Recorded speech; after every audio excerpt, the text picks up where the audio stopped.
Then, of course, we know about the Invincibles in 2003 and 4, but there is an argument that that's when the problems started after that season. And that summer that combined for the very first time Roman Abramovich and Jose Mourinho. That's the right-hand column, and you see the spend there. Manchester United trying to get back on terms with Arsenal, who spent just 4.4 million. Was this when it became a problem, Thierry, when there was a stadium which was taking up so much of the investment for Arsenal and Arsene Wenger?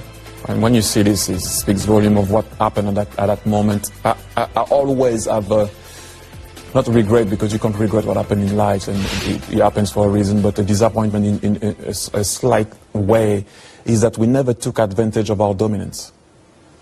So, for example, we were the attractive club, but because we were moving into a new stadium and leaving High-Bury, we were moving to the Emirates, which was apparently important and it had to happen, and we all understood, but we didn't take advantage of our dominance. Do you think then if you'd stayed at Highbury, that you would have ended up dominating English football in the same way that we saw Manchester United do? You know, we can all speculate now and say, yes, we would have dominated, but all I know, and that's a fact, we didn't take advantage of our dominance. And not only that, we were not adding what we were losing.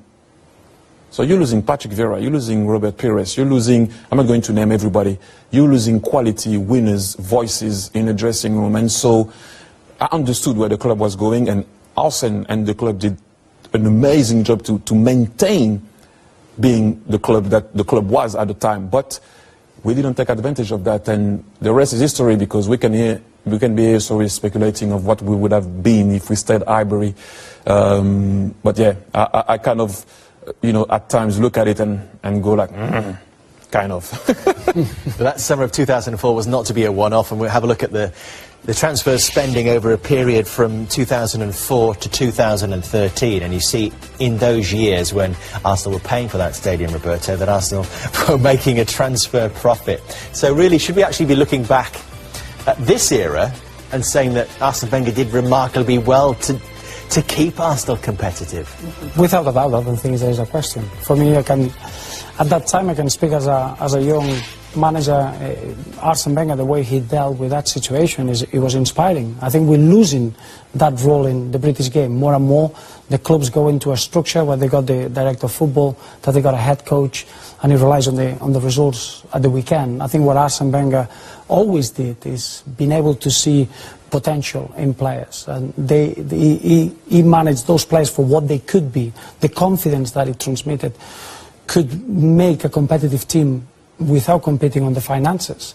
Never a negative coming out, and the legacy that is leaving, a new stadium, new training ground, always with that vision and that confidence that he gave to the players, was an inspiring way of managing something that, unfortunately, and that's something that everyone was very proud in the British game, that you could have that figure of the manager, that he could influence a football club and build a football club. I think that's running out, and probably Arsene Wenger will be the latest great manager of British football.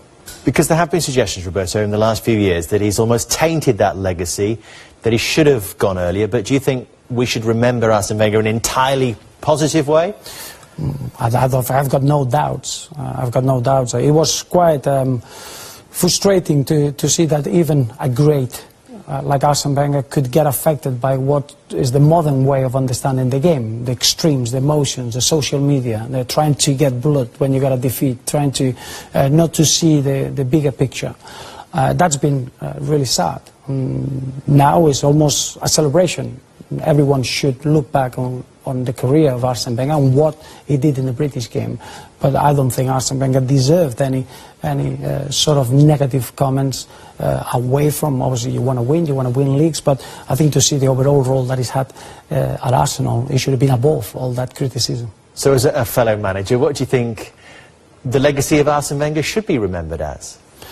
Someone that he had an incredible vision, that he was very brave to bring new concepts and new ways into a very different football than the one that we were used to. All the countries, they got different influences. The game, football game, has got different ways to be understood around the world. In Spain, you got big influences from other sports like basketball, futsal, that they want to control everything. In the British game was more the rugby, territorial advantage, and I think Arsene Wenger changed that. He brought a technical way, a way of breaking teams down. It's almost a start of opening the minds. And then from that point on, I think managing talent has been something really impressive over the years. You can only imagine, I think Arsene Wenger, every time he had to prepare games in that period after 3-4 years, I don't think he could expect or know a lot what the opposition were going to do, because every coach would change, or every manager would change to adapt to try to beat Arsenal. And he was always consistent, getting the team into the Champions League, an attractive way of playing the game.